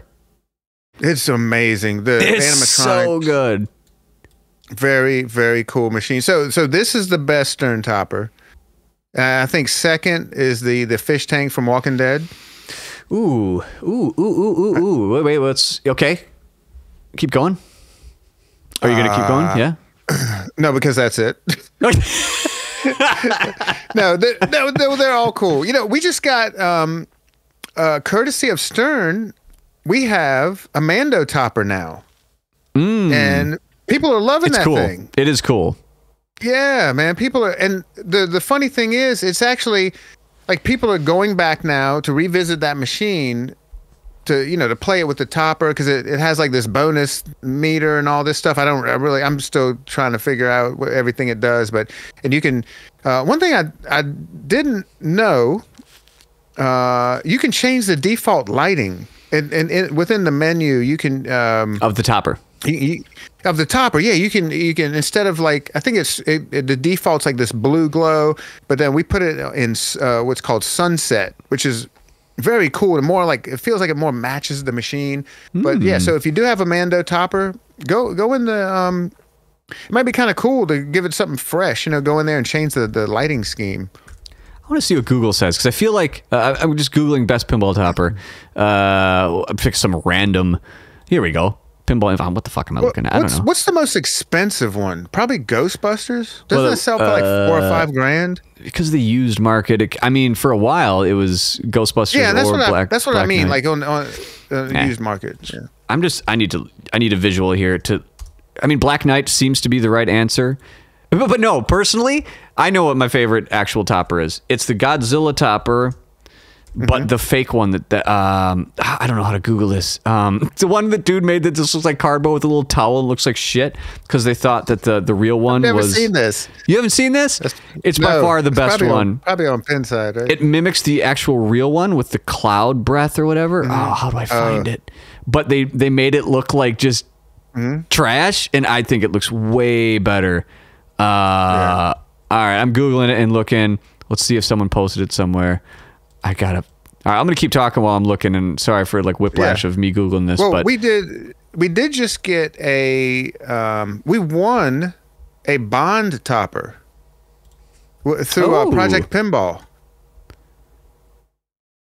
And the LE1 is the same as the standard, right? This is just one 007 topper. Right? Oh yeah. It's the That's same question. One that was, it was the one I was looking. I'm sorry, I was looking at all the photos you were posting. Oh, I'm trying to find. Keep going. It was it's the same one that came with the Bond 60th. And it's a cool topper. It kind of fits the feel of the game. It kind of like looks like Las Vegas-y with all the changing lights. You really need to see this thing in action. But it's a very cool topper. I can't find it. Hard to get from what I understand. I think they're going for like a couple of $grand now, if you can find them. Yeah. I can't find the picture. Those who know what I'm talking about, the Godzilla topper, I'll try to find it and I'll text it to you, Cale, but it's fucking great. That is honestly my favorite topper, the fake Godzilla topper. I honestly. So looking at the list, Black Knight has to be it. Yeah, Black Knight's the best topper they've ever done, hands down. Yeah. That Stern's done, even though not. Right, you like fishtails, right? You like the flapping fish? Nah. But no. I'm thinking of like most impressive might be the Jersey Jack Godfather. That one's very cool. And I was about to say, want it, but I don't know. You probably haven't seen this one in person. The Labyrinth topper. No. Man, the art, the sculpting, that is a very cool topper. You know what else is cool? The Medieval Madness. That's kind of cool. Yeah. That was a great topper. All the remake toppers. Fuck. Yeah, they're very good, like high quality stuff. Attack from Mars is real good. The remake topper. Oh, we got to get back to Nap quick. I'm going all over the place now that we have access to all this technology on the stream. Focus. Trying. Welcome to Nap. Where are we? Welcome to Nap Arcade. Here we go. Okay, here we go. What is this? You go Big ahead. Lebowski. Mm-hmm. Man, these guys, the Dutch pinball guys. Did I tell you when we left Expo, we were like some of the stragglers that were leaving leisurely, leaving Expo. We were in no hurry, so we were like hanging out in the lobby and in front of the hotel. And all these Dutch pinball guys roll out. Did I tell you about this? And they got this gigantic limousine. No, that's cool. Yeah, they look so cool. Were they Dutch? I don't know. I think so. But I'm sure they got in a private airplane and went on home. Yeah. Are they like rich over there? Am I missing something? Are they what now? Rich? Are they rich?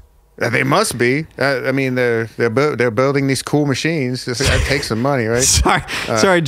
Someone who's watched the stream sent me a text. The World Cup soccer topper, solid, and it's this fucking piece of shit. Just I wish I could share it. I'm not going. Man, if I can get that, it's bad, awesome. But what you're referring to, a Nap Arcade, Dutch Pinball issues last call for Big Lebowski. Yeah, and get this game. This is a fun game. We don't have one in the arcade, but I have some friends who own it, and it's a cool game. Very cool. I have nothing bad to say about. And side note for all you folks on Twitch, head over to Aimless Pinball if you haven't already, and give them a follow, subscribe if you can. You know, you can subscribe with your Amazon Prime account. It won't cost you any extra money. They did a great job streaming our big 5th anniversary tournament. Oh yeah. And the VODs are up there.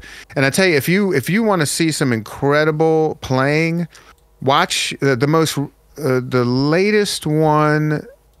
I think it's like 6 hours long, where Walt Wood, that's it. Walt Wood ends up winning this whole thing. And man, if you want to see some amazing skills, there he is right there. There he is right awesome. There. Man, he absolutely destroys it. It is worth a watch. Foo Fighters. He took everything. Man, and some of the most amazing, I mean, he crushes it here. And then he had great commentary. So, if you don't know the rules or what he's doing, it's really amazing how he'll do something. He'll take major risks to get the big points. And actually every game he's playing. So this is a really good watch. Go follow those guys and sub if you can. Yeah, go to Aimless Pinball on Twitch, and if you go to their videos, their latest VOD, what are we at? About 4 hours in, Walt Wood's just smashing through Foo Fighters. Yeah, and then his game of Scared Stiff is absolutely mind-blowing. That's the last game, and he ends up winning it, and he hits 55 crate jackpots in a row, which is just unheard of. I mean, this guy's flipper skills, he's a top 5 player. He just doesn't travel as much as the other guys. So he doesn't have all the whopper points that those boys have, but he can hang with anybody. And it's just a really fun to watch this guy play. Back to the news. Back to the news. What we haven't done in a long time is get to know someone's balls, and I'd love to get to know his balls. I mean that in the most heterosexual way possible. Yeah. Will it? Yeah. Yeah. Okay. Wax, they were criticized heavily for spending money lavishly at launch when they spent all the early achievement money and almost spent broke. They're spending money on limos, tracks with poor money management. You're talking about Dutch? Dutch. Oh, I'm sure. I mean, these guys, they have to be loaded. I mean, yeah. Yeah. At least it shows in the game, in Big Lebowski, at least, I believe. My opinion. All right, back to Nap. Now what we've got? Pinball Brothers shares pictures of an entire cabinet of Ripley. More just Alien. Let's just talk about it. When a Wax is. But is this actually art that they can put on the game, or is it subject to licensing agreements? I don't know. There's a van in the background though. Cool. So yeah, we see a picture of. I mean, this looks like I could have made this. No offense. I mean, really, but I guess it is a movie from the early 90s. You could put on a onesie and a wig and hold a machine gun. Sure, that's a cat. But yeah, I could.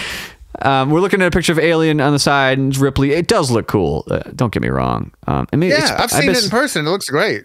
I guess it's supposed to look 80s. All right.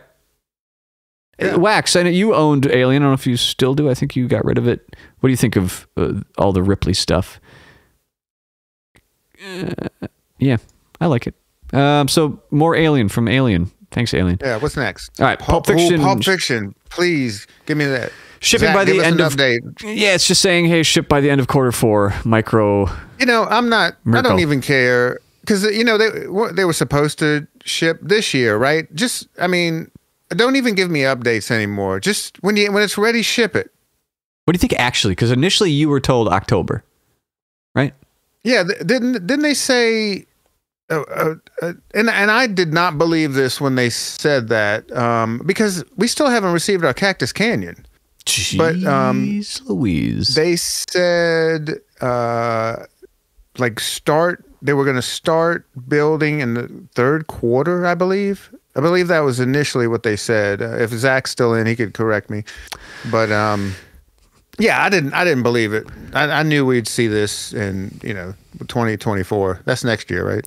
So the news, yeah, it's about a month. The news is Pulp Fiction hasn't shipped yet, and it might by the end of quarter four, whatever. What do we expect? Hold on, what's causing? Yep. Oh, is Mirko is causing delays? Is that what it says? Yeah, because of the play fields. But don't use those play fields anyways.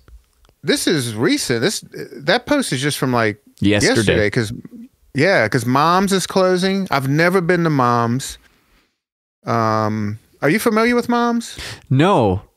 Okay, so it was an arcade in a grocery store, and it was like, so it's just, I think the grocery store is called Moms. Okay. And I think it's in Maryland. Does it say that? Does it say in the article? I don't know. But you keep going. I'll confirm. It's called Mom's Organic Market, and it doesn't advertise pinball. Yes. There just happens to be a room in the back that would be like, any grocery store you go into, they have a break room, and you always kind of see the people back there doing stuff, and but this place, instead of a break room, there's an arcade, and it had a bunch of machines that were very well taken care of, and I don't know if they did tournaments or anything, but it was just kind of interesting. But it looks like now there's a neighboring business that's going to take that unit. So no more Moms, but Moms was a legendary place in the pinball world. I had never heard of it. Yeah, anyone listening, we're watching a little bit of the video of, it looks just like a grocery store, and then keep going, and it's a room off of, just a totally different room. Yeah, but the room off of the grocery store does not look like it looks like a nice arcade. Holy shit, they got a lot of fucking pinball machines. Right? Wow. That's a pretty nice place. It's closing, huh? And this is only what I've heard.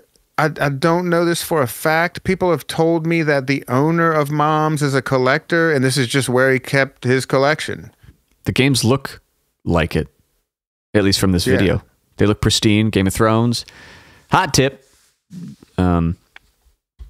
Cool. Walking Dead. All right. Let's move on to the news a little bit here. Where are we? That's sad. Hate to see you go.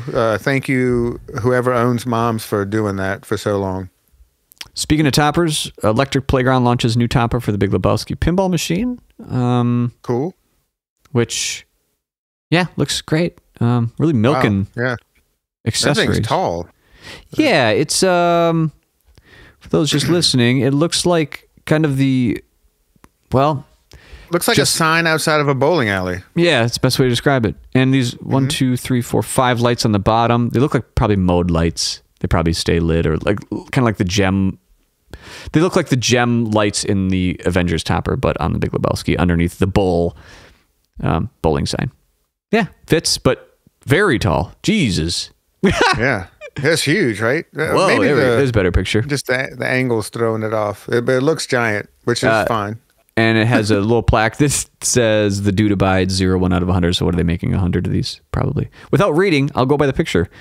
Yeah, and those lights look like, I don't know the game well enough to know. Mm-hmm. Folgers, tape, lightning, or Viking helmet, ring, dog tags. This must be modes. Cool. Yeah, limited to 100 and individually numbered. I gleamed that from the picture. Your progress on 5 characters and 5 bowling balls. Okay, yeah, progress of the dudes. No pun intended, or pun intended. Cool topper. Good job. Does it have the price? Let's find out if it has the price. If it's above $1, shit, I already saw it. Oh, is it $1,000? A little more than $1,000. Yeah, $1,100 for Cyber Monday. Oh shit! Today, if you're listening, it actually seems kind of reasonable. I know, and that weird is not exciting. It's like, oh yeah, that's a normal price. Fuck. Well, we can't react to that. Come on, guys. Cut that price in half or double it. Otherwise, it's just, it's normal. Look at this, more alien shit. Pinball Brothers share a glimpse of updated Ripley code for this is 5 hours ago, as of today, the 27th. Oh, more code. Is this the latest? Jeez, even more. Oh, okay. Let me. Man, can we give it? Let's give a shout out to Nap. Dude's always on this it. This has to be the hardest job in the world. I mean, just finding this much news, and he's very successful at it. He is very successful at it. Nap Arcade, if any of you aren't subscribed to get the drip of news from him, it's fantastic. knapparcade.org. You'll get a notification anytime he posts some news, and honestly, it's just a great way to stay up to date with the world of pinball. So we're looking, you can't hear this, I'll turn up a little bit for anyone else, but we're looking at some code update for that looks so good. Alien. And I don't know the game well enough to know if some of this was in it, but I think obviously the Ripley footage is new to the game. Yeah, Ripley's in it. Man, this game is one of those that does the mood top tier, kind of like, well, Lord of the Rings, Labyrinth, I think Big Lebowski, like where a game just nails the theme. Even, would you say Stranger Things? Oh yeah, that's a moody. Yeah, nah. Yeah. That might be actually the number one correct answer. Yeah, Alien, new code, new Ripley's. It's weird that it's like the reverse of George Lucas doing Star Wars. And what I mean is, like, the more edits George Lucas did to the original Star Wars, to a certain point, were kind of dog shit. I think after the special edition of like adding no from Vader and doing some of the stuff, like, hey, stop, just leave it alone, it's getting worse. Where Pinball, when they were doing like Jurassic Park stuff or Elvira's or Alien, they just keep getting better. But it's like, you can't really do that to this market, to where like you've already spent $9 grand on something. Why don't you do it again on the same fucking game? Yeah. Like, I get it, and it's better, and it's awesome, but I don't know. We're ready to see something new. Yeah. Wax 13 brings up an interesting fact. Big Lebowski is legit, almost 10 years old. Oh, it scrolled up a little bit. Anyway, launched in 2014, about literally the same year time as Stern Mustang. Wow. And I've heard from dealers back in the day how hard it was to sell that Mustang pin.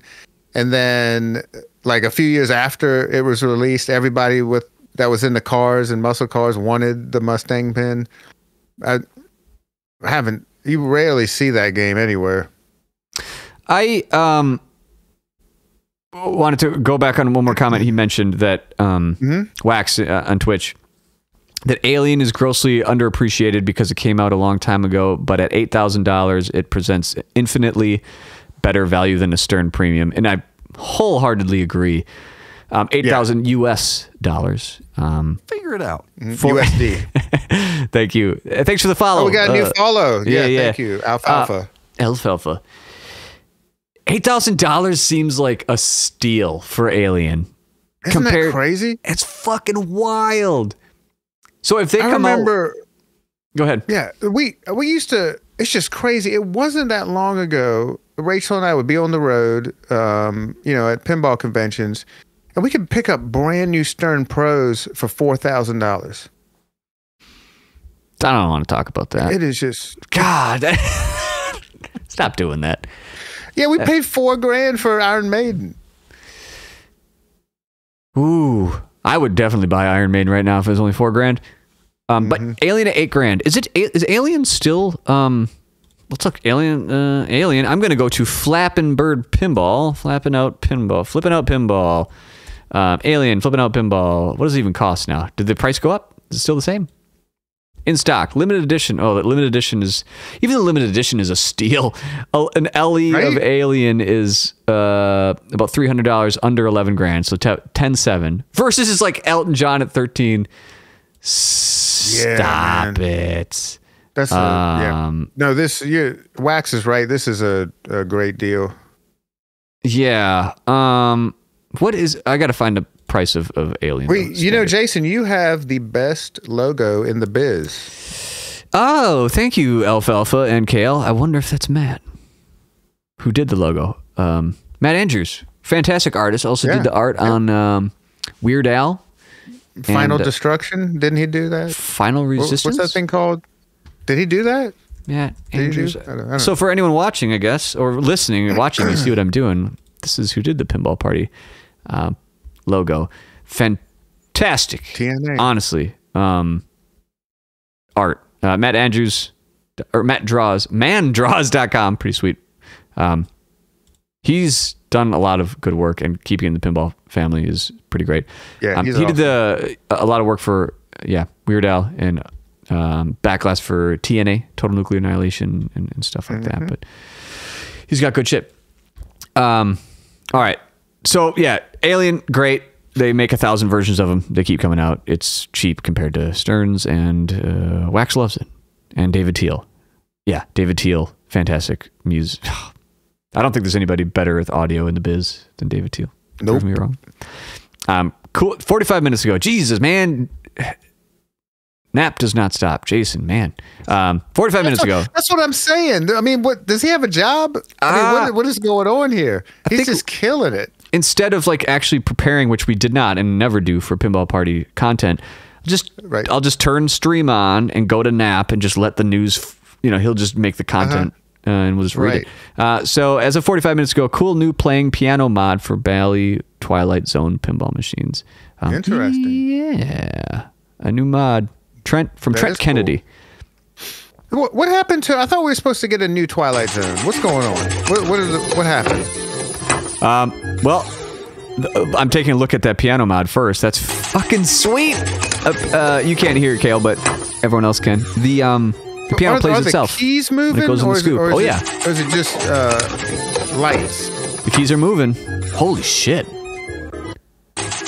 Yeah, Man, I don't know if I want to put any more strain on my power supply. Yeah. But that's cool. That's very cool. Yeah. It's very, very cool. But yeah, a remake from Chicago Gaming Company of this. This was supposed to happen. Yeah, so I guess it kind of looks like they backed out of it, and maybe some other guys are going to do it. Okay. From what I've heard and what you've heard, like there was work done to it, so maybe there's still some assets that they can move on to someone else and not let the remake of Twilight Zone die. Yeah. Okay, done with news. I think we're probably wrapping this up. Let me take one more brief look at kind of the market, because I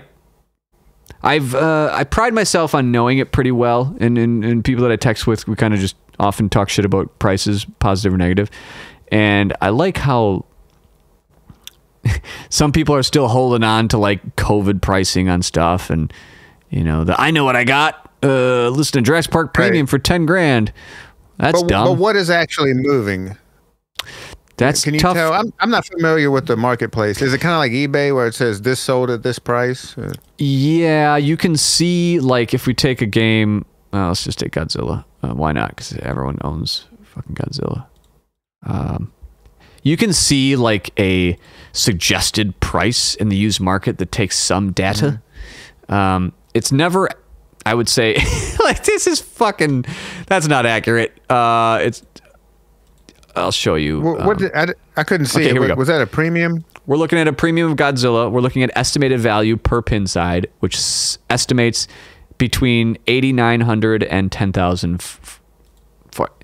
It's not right. I mean, the actual probably price for a used Godzilla premium right now is, a good price is about 8,500. You're going to probably expect to pay between 8,500 and 9. But it's, I mean, during COVID, Godzilla was like 11, which is stupid. But you can get a new one. Yeah, right. Right? Yeah. So that's what I mean. Some people still forget that. You have to remember that a lot of these people are not insane people like myself, or some of us that are just monitoring this stuff and just, they're like, hi, my name's Tim. I bought a pinball machine. I don't know what it's worth. Let me list it for what I paid for. I don't know. And, in my head, I see someone listed. I'm like, oh, that fucking idiot. They're just not as obsessed about it. I mean, there's a lot of graphs and data you can find on here, and you can go to pinball prices and get a little more. But honestly, like the best way to know is just to do it a lot. And now with the prices, I'm probably not going to be doing this a lot as much. Yeah, here we go. This is a good Godzilla Premium loaded with $2,000 in mods for 10.5. I mean, it's just not going to happen. It's not gonna happen, guy. Yeah. Just buy a new one, and don't put. Right. Yeah, that's it. And look, just scroll a little, spend $1,000 less, get free shipping for a brand new one. Which one do you want? I don't know. All right, I think that's it for today. For a first stream, not bad. You know? Yeah, this has been fun and totally unplanned. We were just like, "Hey, what's up? What are you doing? Nothing. All right, let's hang out." Yeah. Let me turn on the stream. Thank you so much for inviting me. This has been an absolute blast, and looking forward to many more. I agree. And when is Electric Bat? Are you guys recording soon? Where should people go? Yes, we're gonna do a much needed episode this week. We got to catch everybody up on anything tomorrow, as with all Tuesdays at 6:30. We have a big pinball tournament. Come on out and play with us. And if you want to go to our website, there's the shop where you can get all kind of good quality. Look at all that new stuff. I'm looking at it. We got a pin towel. We got a knit hat. Get some. If you have somebody, a pinball fan, or just a fan of cool shit on your shopping list, grab them some Electric Bat merch. Look at that. Look at that. It's a good Christmas present, actually. Like, it's right in that sweet spot of a price where, like, a friend in pinball. You can get it for somebody you don't care about. Yeah. Oh, I have two of these shirts. They are great shirts, really. Just go to electricbatarcade.com. They glow in the dark. They glow in the dark, and they look real sweet. I have a couple stickers as well. I think the stickers are the shits. The hats. I gotta actually buy one of these hats. Okay, I'm gonna. Okay, buy one of these. But yeah, podcast stuff, website stuff, tournament stuff. Just go to the website. It's all there. Electricbatarcade.com. Cale, thanks for joining. You know, that's it. I got nothing to say. Thank you for having me, Jason, and all of you guys. Thank you for joining in the chat. Yeah, thanks everyone. Be sure you like and subscribe and mash the buttons and all that good stuff. There's Rachel. Yeah, she's right there. Please, for anyone listening, we are streaming these podcasts on Twitch. So go to twitch.tv/apinballparty. Yeah, and will this be on the regular podcast apps and all that stuff, or how are you doing this? Yeah, I think I'm just taking the audio, putting it on, and then adding some music. We'll see. But yeah, it should be audio as well. Yeah. Cool. Well, thank you for inviting me. I hope you all have a fantastic day. And Jason, it has been an absolute slice. Always. Thanks, man. See you later. All right. Have a good day. Bye-bye.